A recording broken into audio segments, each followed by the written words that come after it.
The following podcast may contain adult language and an abundance of salt. So get ready, nerds, because we're talking Doctor Who 2009 special, The Waters of Mars.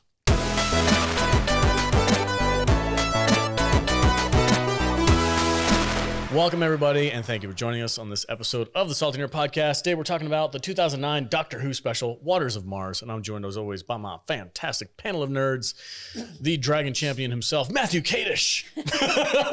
Moi. Tell us all about your Dragon Champion escapades there, sir.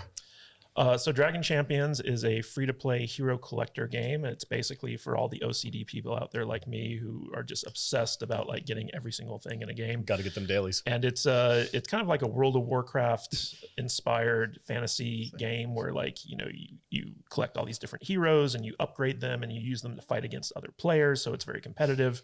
And I've been playing it for like 2 years now, and it was started by some guys in Russia in their garage, and they got fantastic artwork. The storylines are really funny, and I love it personally. I play it every day. What are these guys doing? What are you doing over here, guys? Playing my game, man. Get off my back. Jude's getting our dailies. Are you backseat driving? Yeah, kind of. You're like, kill him. Right on.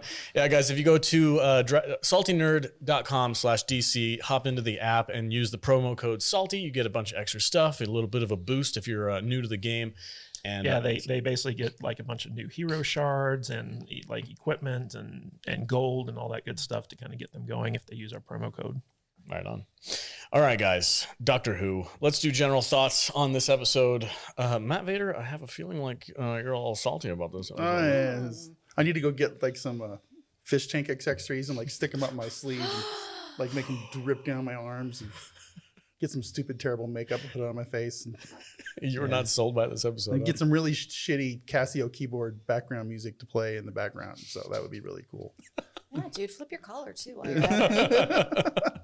Jude, you have become a Whovian in the past month. Yes. Tell me, what did you think about this episode? So I think this was my least favorite of the four that we watched, but just because it was so dark. It was very interesting, and I really liked the storyline and how they talked about like time and what the rules are and how they fucked with that. But the way that it ended was just like, oh, like the freaking Doctor's like a bad guy now. Yeah, it's real weird. I didn't like that. All right, Kadish, what about you, bud? So this is an interesting kind of episode, and I understand why our patron Nick chose it for us to watch. I personally would not have chosen this one. Because Kadish knows all. Well, no, because it is dark, but like during this period of time, so this was the beginning of the end for the David Tennant run, where basically David Tennant was on his way out and a new doctor was going to be coming in. And it's like one of the last episodes of series 4. And basically it's about the doctor goes to Mars during the time period of the first Mars colony from Earth. And the Mars colony in history basically mysteriously like blew up, and nobody knows what happened, but it inspired like a whole generation of space explorers who eventually went out into the cosmos and pioneered the light speed drive and like all this other stuff that kind of paved the way for humanity's ascension into the stars. And so Doctor Who, when he shows up, he realizes, oh, like I'm here the day that this place gets destroyed.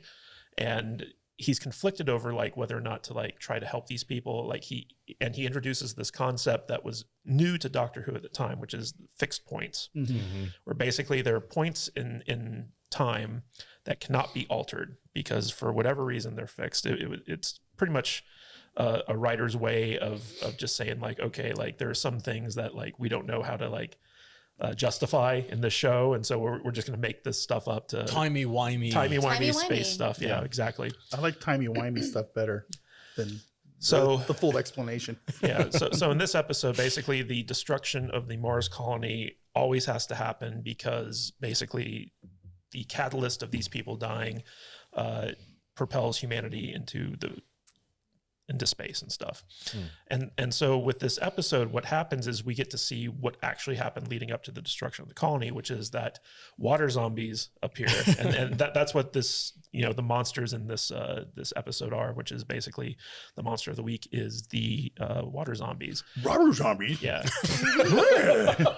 and in this period of time, so like That sounds scary, Shaggy. Oh man, Scooby Doo. during this period of time, basically there were like long gaps in between Doctor Who episodes for whatever reason, but they were doing these specials which had like bigger budgets because they weren't doing as many episodes, and so this episode had like a big budget for a Doctor Who episode, and you could see it with like the sets and the special effects, and even though some of the water effects were chintzy, like they literally just ran a hose up the sleeve that they would like pour out.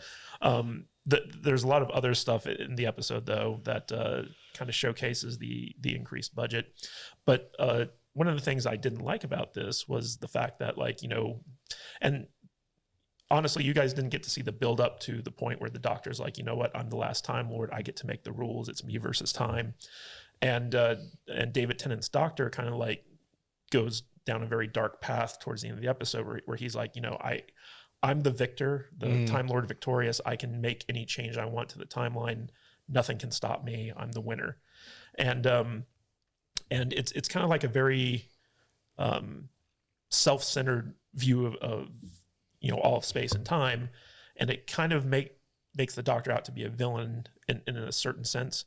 But that's kind of negated in the next 2 episodes, which are like the final Tennant episodes, and then we go into Matt Smith, who's just a completely different style of Doctor.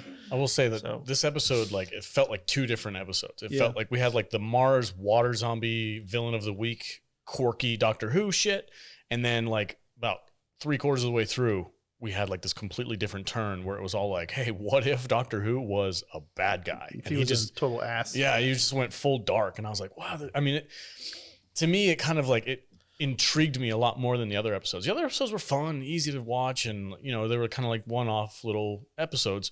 This was the one I was like, I kind of need to know more about what happens after that. It was very complex. It was very complex. See, there were some things that were out of context for me, and I was like, I need to know. I had the opposite of that. You were like, fuck it. Yeah, I mean, we watched it together Yeah. on Discord last night, and I was so done by the time I kept on going over and seeing how much time was left in this fucking thing. It's like, is this over yet? It's like, You weren't feeling it this week, no, huh? I mean, I'm not gonna lie, man.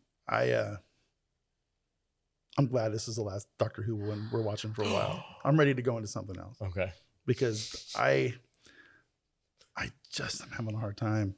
I'm having a hard time breaking into this, and I don't know if these were the right episodes for me to get the hook, because they haven't hooked me. They hooked me. And that's great. I mean, listen, I am not going to take anything away from the Whovians out there. They have their show, they have their franchise, and I think that's amazing, and that's great.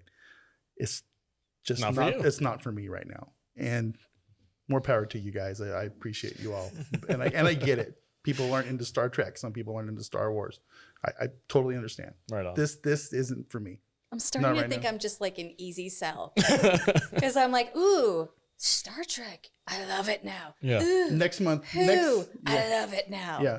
Next month it'll be salty saying what I'm saying right now. Well, next month it's going to be my I know. thing, and Yeah, I'm so already into it. Before we move into the Patreon exclusive episode where we break down the entire episode scene by scene, shout out to Chuck Joker Voice, who designed us a drink on our Discord app. It's great. It's a sonic screwdriver. I tweaked it a little bit. Oh, well, tell us, what is it all about? So Joker wanted us to have a sonic screwdriver in honor of Doctor Who and his weapon of choice.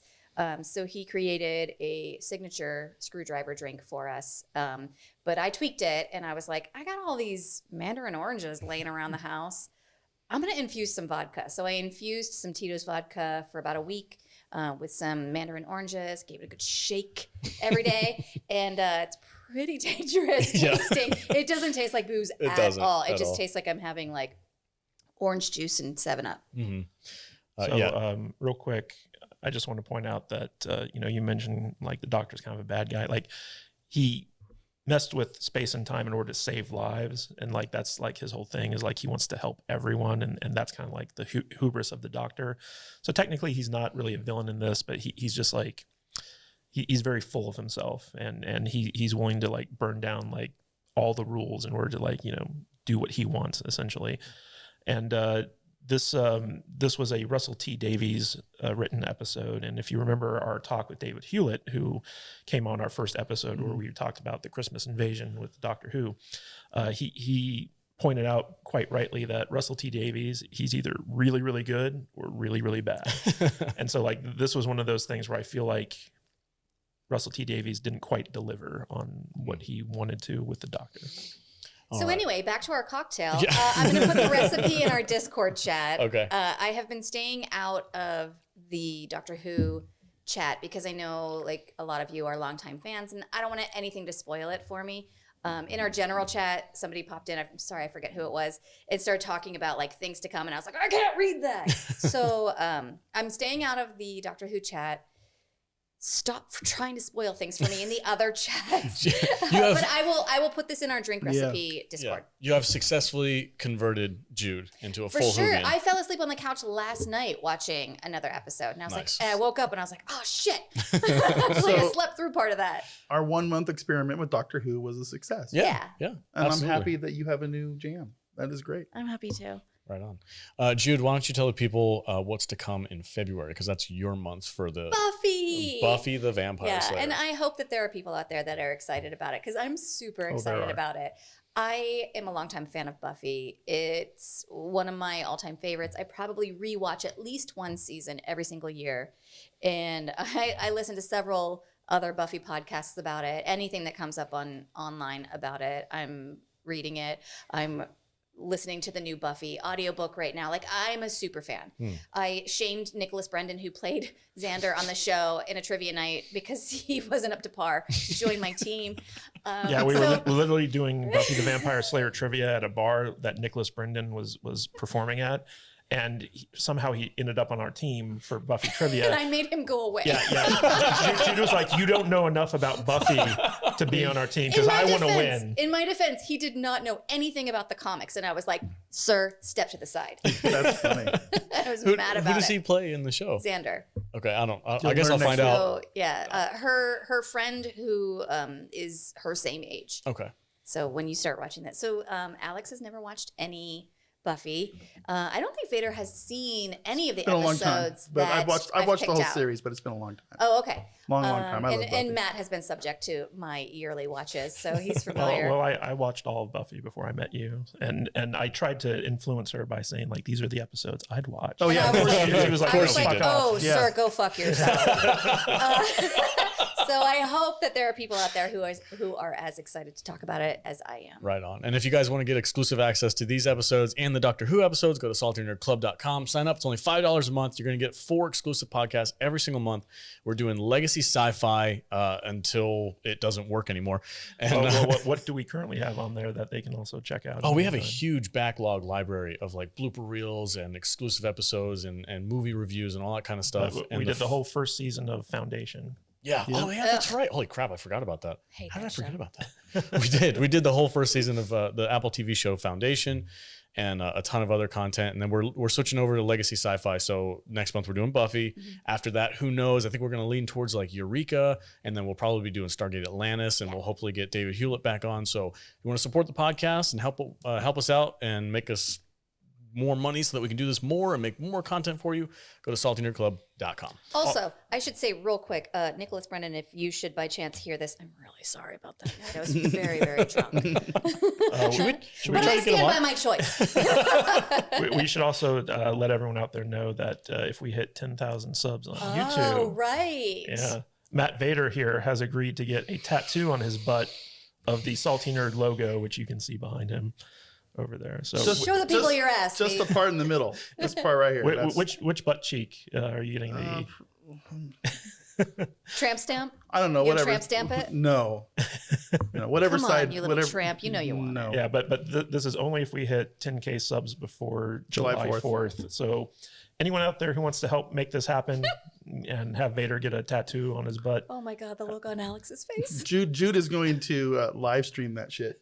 I am? Yeah, from the tattoo parlor. All 3 of my friends are going to be there. I was gonna volunteer to hold one of your butt cheeks down. Okay. So help us make that happen. Spread the word. Watch Salty cringe the whole time. It's going to be hilarious. It's so gross, dude. I can't believe you said that out loud and now you're sticking with it. It is what it is, bro. My wife will be pissed off, but what else? Go to saltynerdclub.com. Oh my God. I can't believe you're doing this. Okay. All right. Well, yeah, I guess that's what's happening. I really want to quit my job. I do too. It's his job. Okay. Not that badly, though. Well, All right, I guess guys. you don't want it bad enough. I guess. I don't know, man. No butt cheek tattoos for me. So you know how sometimes we, when we're doing clips from movies, if there's like a boob scene, we put like No something black over bar. them, or I like try to put the logo over Vader's him. face or the Yeah. logo. What if Vader got the logo over his nipple? I don't know if that would work. Would like his nipple. 100K. No, you see, I need the tattoo to be someplace where I never have to see it. And Okay, and that is on my butt. 10K butt cheeks. Or well, never mind. 100K nipple. No, Why? I am not agreeing to this. Vader, Yes, sir. Where can they find your butt cheeks? where can they find your butt cheeks on the Well, socials? they can find my bald butt cheeks without a tattoo on them currently at Matt Vader 74 on YouTube, Instagram, Facebook, and Twitter. Hashtag new profile pic. Yes. Oh, it for sure will. We're going to turn that tattoo into an NFT. It's going to be an NFT. I'm buying it. Oh my God. That's my NFT. For sure. Oh my God, you snorted. I'm so embarrassed. Jude, where can they find you on the socials? You can find me at thevoiceofjude.com, or you can find me on Instagram, Twitter, and TikTok at I am Jude Juju. All right, Matthew Gadish. You can find me at Matthew Kadish, Kadish on Twitter. KadishBooks.com takes you to my Amazon page where you can find my books. And also go to saltylist.com if you want to sign up for our newsletter, where you get access to a private RSS feed where we publish stuff that is not publicly available to the plebes. Please. All right, guys. For the rest of this episode, saltynerdclub.com. That's where it's going to be at. We'll see the patrons over there. Stay salty, my friends.